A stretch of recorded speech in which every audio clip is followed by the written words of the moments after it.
Hook, have you ever wanted year-round color, pollinators, and a bold, exfoliating bark drama in a tiny balcony garden?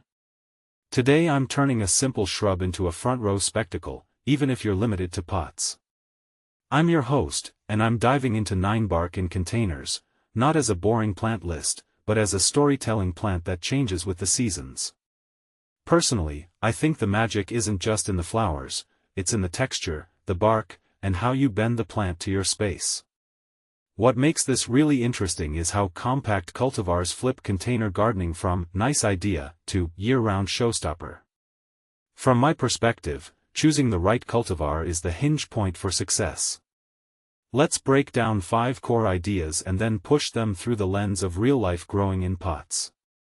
Idea 1. Pick a compact Ninebark variety. I'll start with a truth many overlook: container success hinges on choosing the right size. In my view, the wide, leggy adults of the species are great for big landscapes, but in pots they become unruly. What many people don't realize is that there are compact cultivars, think summer wine, tiny wine, little angel, and little devil, that deliver the same drama in 3 to 6 feet of height. This matters because pots impose height and root space limits, so you're trading scale for concentration of color and bark peeling. If you take a step back and think about it, the compact habit is less about shrinking the plant and more about preserving its standout features in a restricted root zone. My take: start with a compact variety to keep the pot workable, and you'll avoid a shrub that swallows your balcony. The deeper implication is that small space gardening hinges on cultivar architecture as much as pot size. Idea 2. Use a large, well-drained container. Container size is not decorative, it's functional. A 24-inch wide and deep pot with drainage holes is basically a tiny planet for Ninebark roots. In my experience, the root health in pots directly drives flowering performance and bark display. What makes this really important is drainage. Without it, you're inviting root rot and stressed growth, even with good soil. The broader trend here is that container gardening rewards infrastructure, soil, drainage, and pot dimensions, over attempts to mimic in-ground conditions. My takeaway: invest in a robust pot and quality, well-draining potting mix so the plant can actually access moisture and nutrients without sitting in water. Idea 3. Sunlight is center stage. Ninebark loves sun, and the best color and dome-shaped blooms come with at least 6 hours of direct sun daily. I'd argue that for containers, a sunny deck or patio is the stage where the plant's architecture and color drama shine. What's interesting is that in hotter climates, a bit of shade in the afternoon can protect the plant from scorch and extend the show. This ties into a bigger pattern: microclimates in small spaces, morning sun versus afternoon heat, can drastically alter the plant's performance. My view: give Ninebark a bright, steady sun window, but be mindful of extreme heat that can dry pots out fast. Idea 4. Water deeply and regularly, then measure. Ninebark is surprisingly forgiving, adaptable to drought after establishment but thirsty in hot container summers.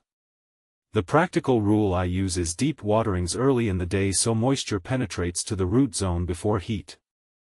The important thing: in pots the soil dries faster, so you'll want to check moisture regularly, either with a meter or the old finger test, and water until it streams from the drainage holes. The broader spin is that container plants reward deliberate watering strategies: deep, less frequent sessions beat light, daily flushes in heat. What this suggests is a simple habit change: treat the container as a living system that needs a real drink, not just a quick spritz.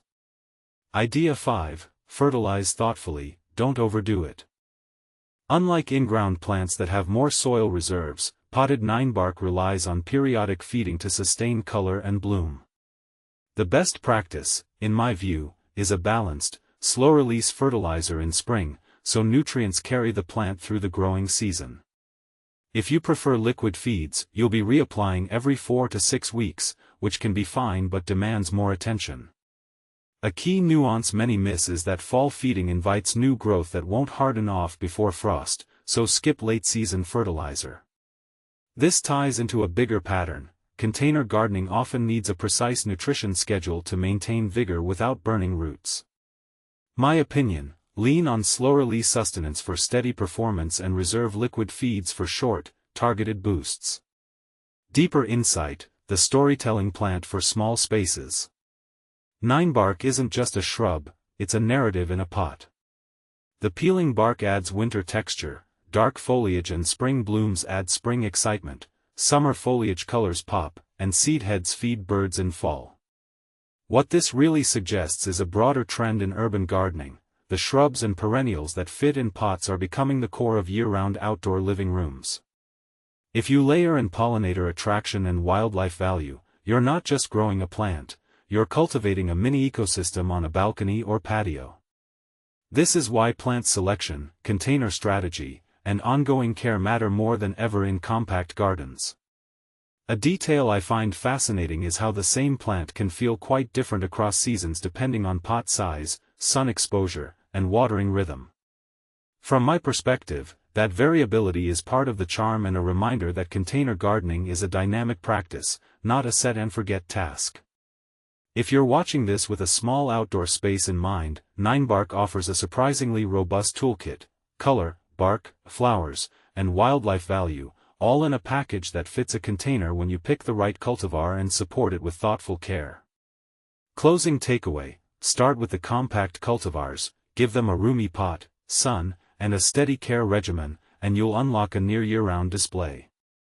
If you've tried Ninebark in pots or have a favorite compact cultivar, drop a comment with what worked for you and what surprised you most. What else would you like to see me test in a container garden series? Thanks for watching, and I'll catch you in the next one.